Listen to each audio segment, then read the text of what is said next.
chat show host Oprah Winfrey has been released. It's ahead of the full programme on Sunday. In this clip, the Duchess of Sussex says that Buckingham Palace could not expect her and Prince Harry to be silent if it was perpetuating falsehoods about the couple. I don't know how they could expect that after all of this time, we would still just be silent if there is an active role that the firm is playing in perpetuating falsehoods about us. And if that comes with risk of losing things, I mean, there's a lot that's been lost already. And as you'll know, the palace already investigating claims the Duchess bullied royal staff, which she denies. The allegations were published after the interview with Oprah was recorded. It's the big story of the day still. Remarkably, just looking at all the news services, it's the #1 most read story throughout. It's still trending on Twitter. So let's get thoughts from a couple of our regulars. Journalist Karen Connolly and singer and entertainment correspondent and commentator Jsky join us this afternoon. Afternoon, guys. Hi. Good afternoon, Phil. Good afternoon, Manchester. Lovely to talk to the two of you, as always. Right, Karen, what do we think? Are you going to be settling down to watch Oprah meets Harry and Meghan, or are you going to be giving it a wide swerve? I think I'll probably be eating my own head, Phil, at the time, because there is no way that I'm going to watch it. Absolutely no way. I just think it's going to, for one, it's going to be a very, very light grilling.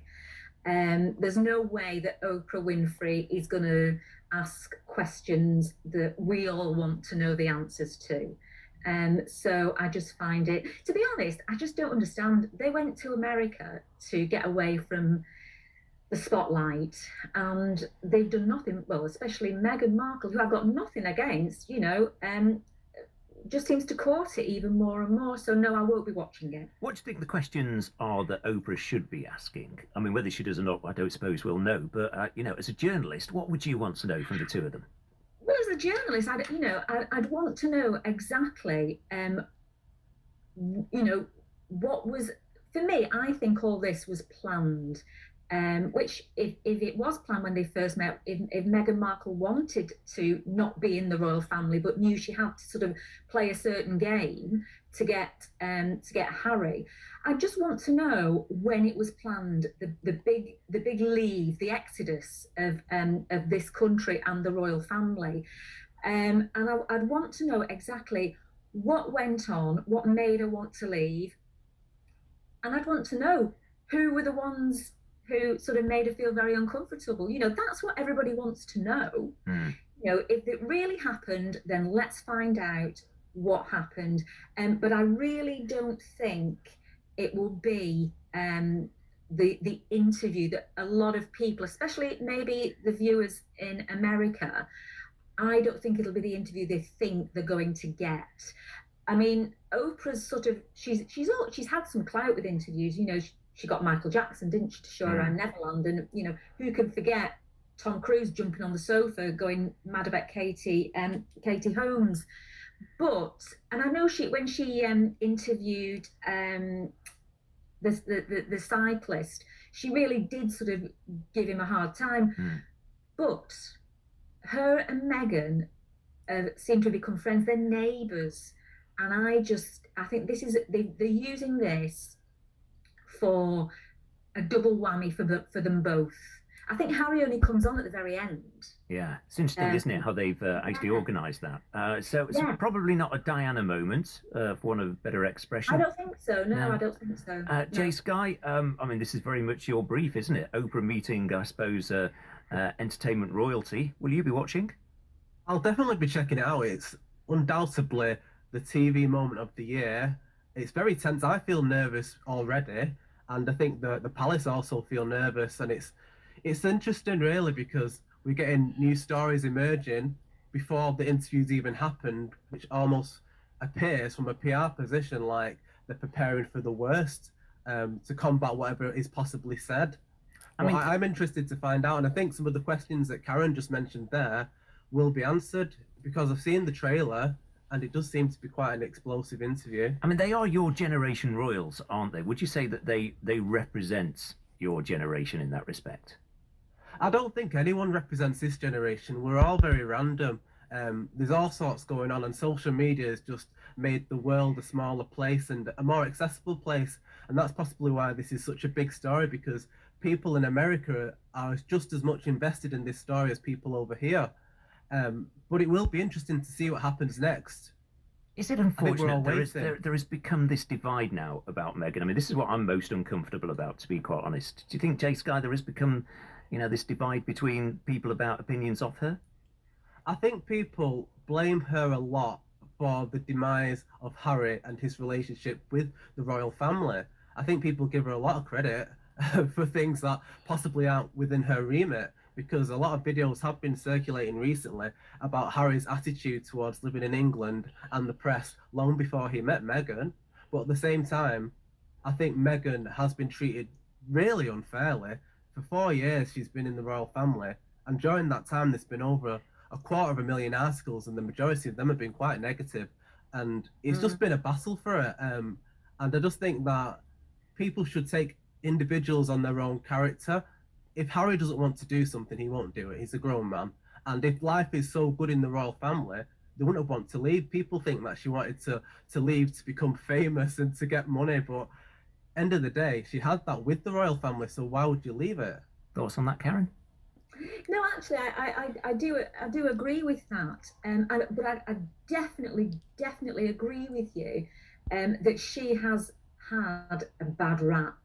And I know I'm a journalist, but I think that with the press, before we had Meghan, people had it in for Kate Middleton, Wade, Katie, all that, and I think it's very much now.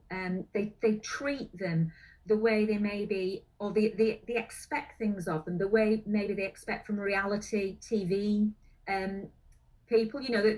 It's they don't like if the sort of the people don't match what they think they should be. And I think with Meghan Markle, I do think after the wedding, I think the guns were out for her, and for whatever reason, I think there are lots of reasons. She was American, and you get people who just think the royal family. I mean, mad, crazy thoughts that the royal family should be just British, which they're not, obviously. But I think she did have a bad rap. But for me, it all seemed to happen relatively quickly. I agree also, Jsky, with what you say about Harry. I think he perhaps was the one who was most hurt and most affected by what happened to his mum, or maybe he's been the one who's not been afraid to talk about it. And I think that's something that maybe, from what I can see, because obviously we don't really know these people, we never will, but maybe it's something that's really affected him, and he just wants to get away from it. Well, let me just play you this with both of you just before we say goodbye. It's Adam Corbley, who joined us a little bit later, one of our trenders. He didn't have much sympathy for Harry and Meghan. I'm sick of the pair of them. I thought they wanted out the limelight, mate. I thought they didn't like them either. It seems to me like they're caught in their own either now. If they want a quiet life, they've got the money, go and buy a wooden ranch on the lake, somewhere in Canada, somewhere nice, and keep themselves to themselves, mate. I don't get it. It seems like they're picking a fight here, and I really don't get it, mate. It upsets me, to be honest. And you know what? The lad should go home and look after his granddad. That's where I'd be, mate. I wouldn't be in LA talking to Oprah. I'd be with my grandma, even if she was a queen. I'd be looking after my granddad, mate, because he's a poorly guy, isn't he? So at the point, Jsky, actually, this is just really bad timing. I think it's quite a brave move, to be honest. I think they tried to disappear, but the stories have continued. So I think they've got to the point now where it's like, well, what else have we got to do but defend our name? Because that's all they've got left. They're slowly but surely getting rights and titles stripped of them.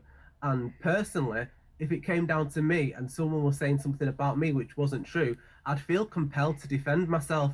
Years ago, I used to actually be the features editor for a magazine, and we were lucky enough to interview Meghan when she was on Suits. And she was really kind. Obviously, people play a character, and we don't know how much is true and how much is orchestrated. But from the outside looking in, this to me screams of someone just wanting to defend their name. Just finally, Karen, bad timing? you know, Jay, hearing yeah, about Prince probably Philip is today? yeah, probably is bad timing. But Jsky, just one last thing. You know, I agree with some of the stuff that you said, but do you think after this interview that goes out, that will be the end of Meghan Markle and Harry being in the limelight through Absolutely their own not. choice? No, no, but this is the thing. It comes down to consent. Should people be allowed to say anything about you? And should you be allowed to control what is exposed to the world about you? The more you're out there, though, the more people will say about you. If you want to go and live a quiet life, then go and live. David Bowie, nobody ever knew where he lived. He used to go walking around New York because he didn't advertise or make a big deal of being hounded by the press for where he was. That was his choice also, wasn't it? And that's the Yeah, point. It's all down to exactly. choice and consent, and she should get to choose what she wants to be out there and what she doesn't. And, you know, this conversation will be replicated in households, offices, you know, workplaces right throughout the country. Thank you for joining us. Be interesting to see what unfolds during that interview. Jsky and Karen Connolly joining us this afternoon, 21 minutes past 5.